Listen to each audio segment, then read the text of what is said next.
Hello viewers, எல்லோரும் எப்படி இருக்கீங்க? நம்மளுடைய சேனலில் காமராஜர் ஐயாவை பற்றி எபிசோடு 1, எபிசோடு 2 வீடியோவும் நம்ம போட்டிருக்கோம். இன்றைக்கி நம்ம அவரோட எபிசோட் 3வது வீடியோ போட போகிறோம். இந்த 3 வீடியோலையுமே அவரோட வாழ்க்கை வரலாறு தான் நம்ம ஃபுல்லாக பார்த்துட்டு வந்துக்கிட்டு இருக்கோம். ஸோ இந்த வீடியோவையும் ஃபுல்லாக பாருங்கள். உங்களுக்கு நிறைய டீட்டெயில்ஸ் காமராஜர் ஐயாவை பற்றி உங்களுக்கு தெரிய வரலாம். தொடர்ந்து எப்பவும் சொல்கிற மாதிரி தான் நம்மளுடைய சேனலை சப்ஸ்கிரைப் பண்ணிக்கோங்க, பெல் ஐக்கானை கிளிக் பண்ணிக்கோங்க, உங்கள் ஃப்ரெண்ட்ஸ் அண்ட் ஃபேமிலிக்கு ஷேர் பண்ண மறந்துடாதீங்க. இந்த வீடியோக்கும் ஒரு லைக் பண்ணவும் மறந்துடாதீங்க. வாங்க வீடியோக்குள்ளே போகலாம். Welcome to reading of history.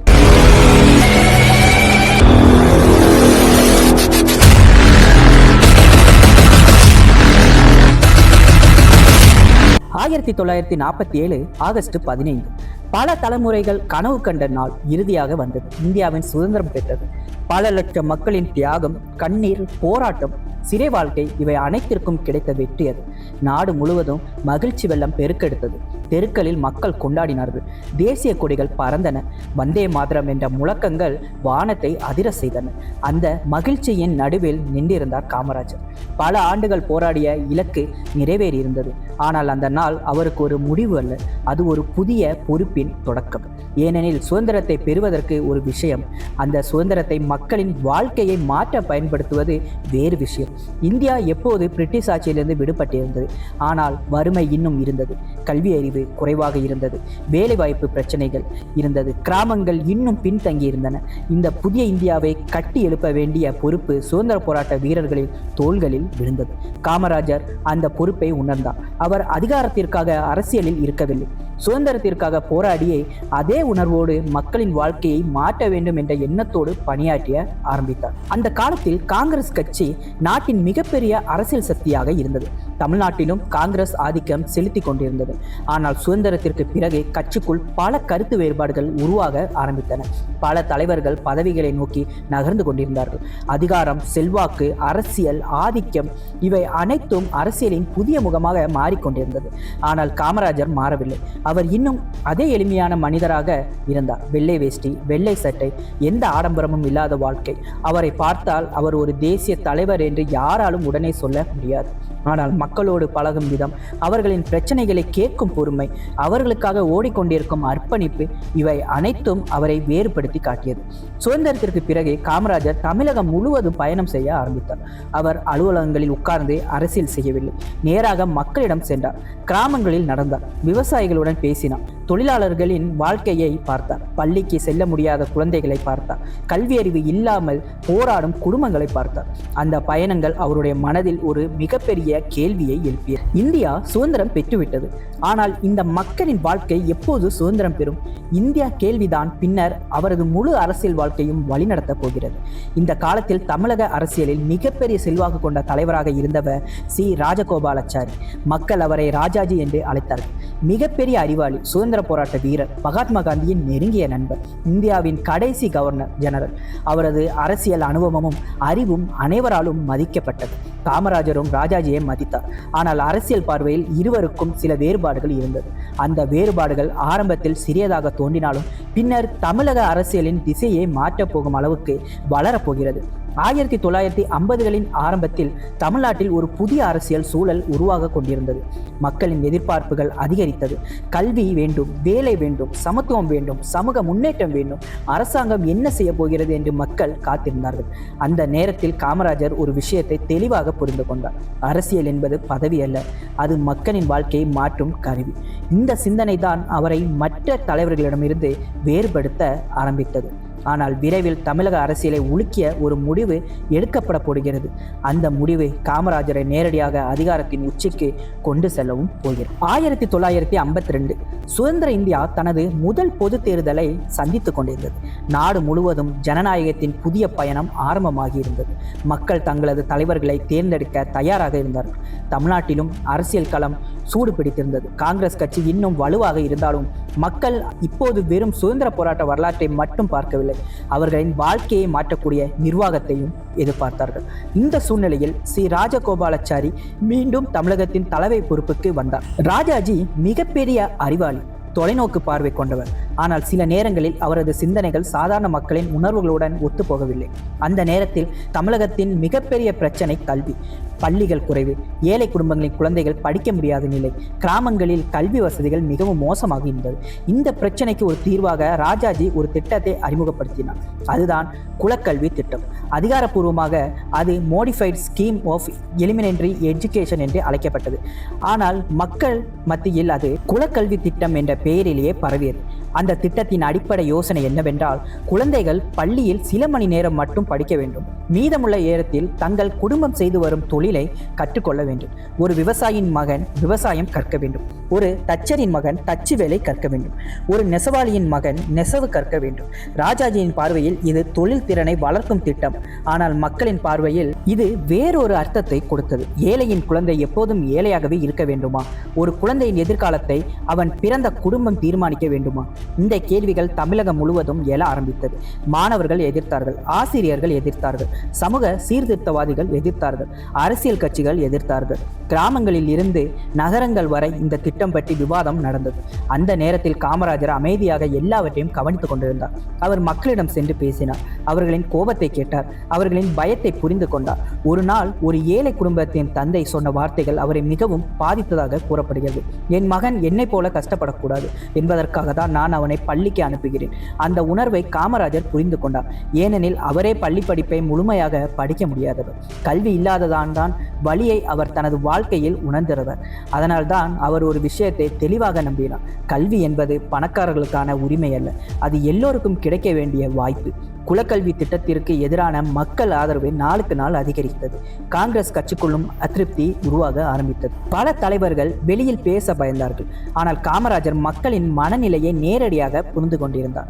அவருக்கு தெரியும், இந்த பிரச்சனை வெறும் கல்வி பற்றியதில்லை, இது தமிழகத்தின் எதிர்காலம் பற்றியது. அரசியல் களத்தில் இப்போது ஒரு அமைதியான மாற்றம் நடந்து கொண்டிருந்தது. அவர் பெரிய பேச்சுகள் பேசவில்லை, யாரையும் தனிப்பட்ட முறையில் தாக்கவில்லை. ஆனால் அவர் மக்களின் பக்கம் நின்றார். அதுவே அவருடைய மிகப்பெரிய பலமாக மாறியது. 1953 முடிவில் காங்கிரஸ் கட்சிக்குள் ஒரு கேள்வி அதிகமாக ஒலிக்க ஆரம்பித்தது. தமிழகத்தை யார் வழிநடத்த வேண்டும்? அந்த கேள்விக்கான பதில் மெதுவாக ஒரே மனிதரை நோக்கி நகர்ந்து கொண்டிருந்தது. அவர்தான் காமராஜர். ஆனால் இன்னும் ஒரு அரசியல் புயல் வீச வேண்டியிருந்தது. அந்த புயலின் முடிவில் தமிழகத்திற்கு ஒரு புதிய முதலமைச்சர் கிடைக்கப் போகிறார். அந்த முதலமைச்சர் தமிழகத்தின் வரலாற்றையே மாற்றப் போகிறார். 1954 தமிழக அரசியலில் ஒரு பெரிய மாற்றம் உருவாகி கொண்டிருந்தது. கடந்த சில மாதங்களாக குலக்கல்வி திட்டத்தை சுற்றிய சர்ச்சைகள் அடங்கவில்லை. மக்கள் மத்தியில் அதிருப்தி அதிகரித்து கொண்டே இருந்தது. காங்கிரஸ் கட்சிக்குள்ளும் அழுத்தம் உருவாக ஆரம்பித்தது. பல தலைவர்கள் வெளிப்படையாக பேசாவிட்டாலும் நிலைமை தொடர முடியாது என்பதை உணர்ந்திருந்தார்கள். ராஜகோபாலாச்சாரி போன்ற ஒரு மிகப்பெரிய தலைவர் கூட மக்களின் மனநிலையை முழுமையாக மாற்ற முடியாத சூழ்நிலை உருவானது. அந்த நேரத்தில் காமராஜர் எந்த அவசரமும் காட்டவில்லை.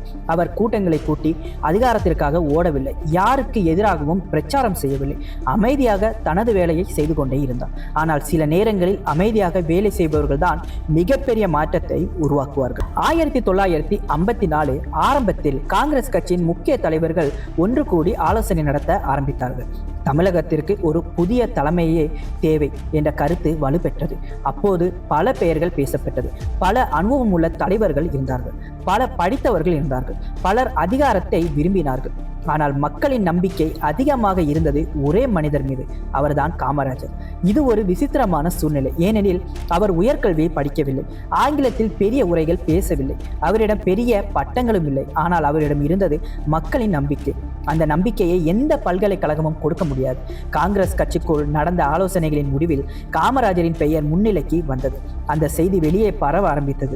கிராமங்களில் மக்கள் பேச ஆரம்பித்தார்கள். நம்ம மாதிரி ஒருத்தர் முதலமைச்சர் ஆக போறாராம், மக்களோட கஷ்டம் தெரிஞ்சவர் வரப்போறாராம். இந்த எதிர்பார்ப்பு நாளுக்கு நாள் அதிகரித்தது. இறுதியாக 1954 ஏப்ரல் 13 தமிழக அரசியல் வரலாற்றின் மிக முக்கியமான நாட்களில் ஒன்று. அன்று காமராஜர் முதலமைச்சராக பதவியேற்றார். அந்த தருணம் வெறும் ஒரு அரசியல் வெற்றி அல்ல.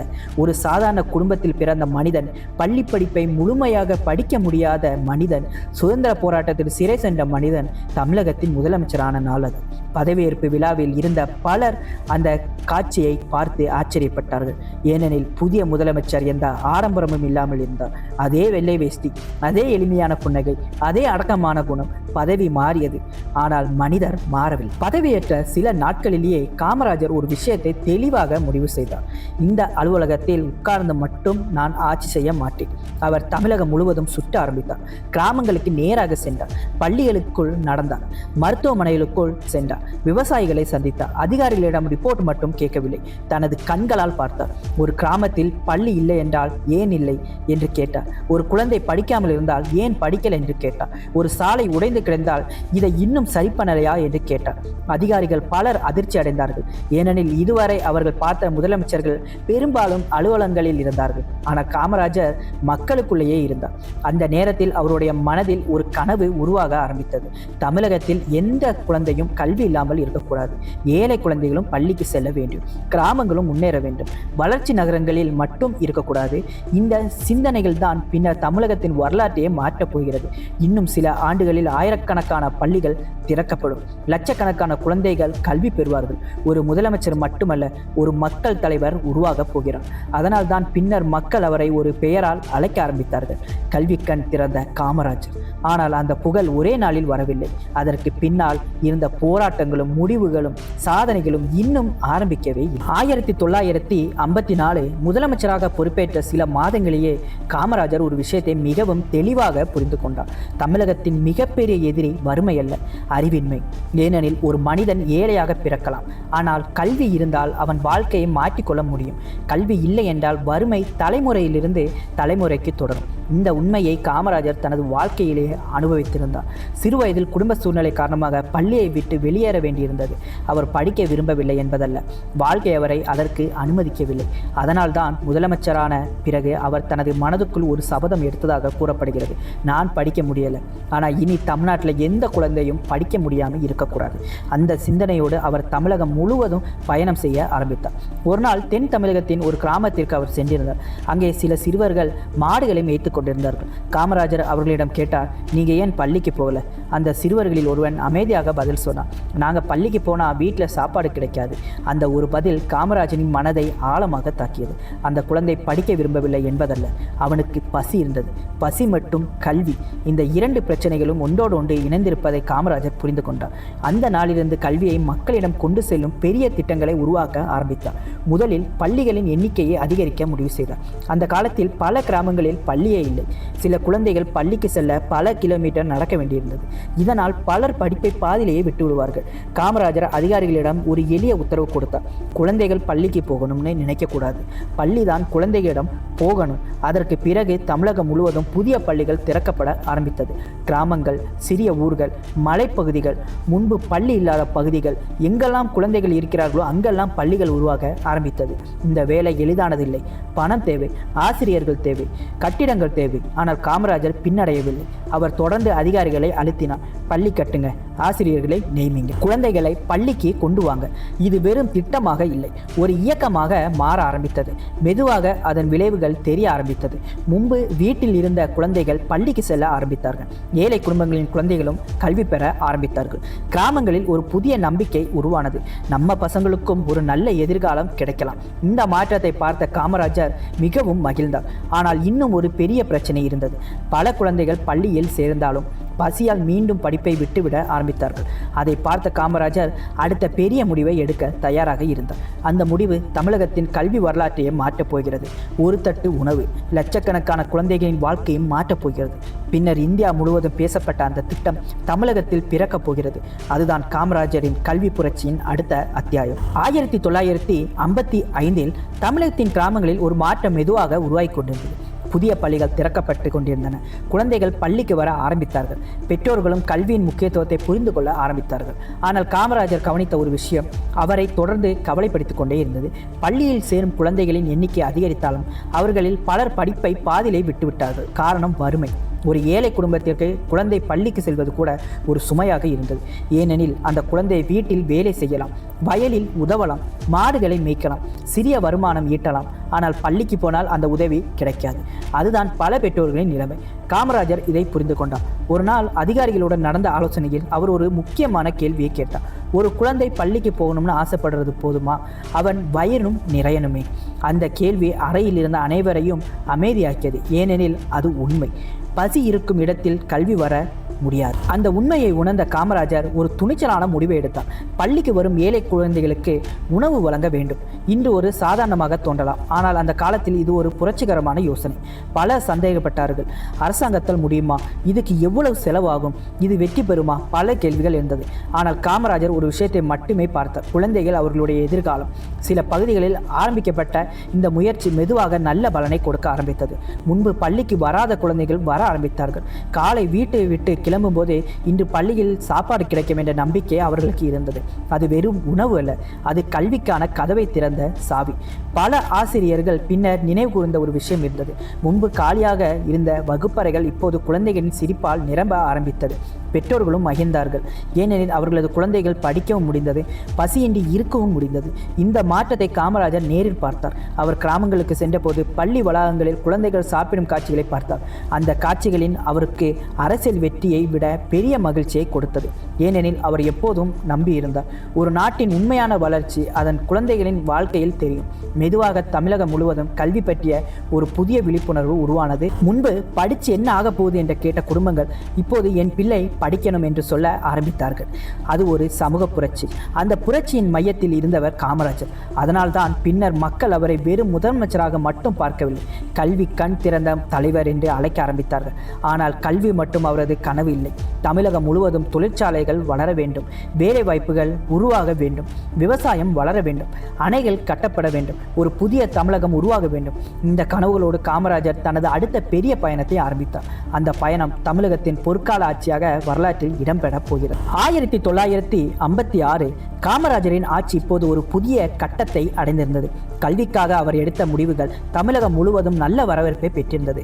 பள்ளிகளின் எண்ணிக்கை அதிகரித்தது, மாணவர்களின் சேர்க்கை உயர்ந்தது, கிராமங்களின் நம்பிக்கை உருவாகியது.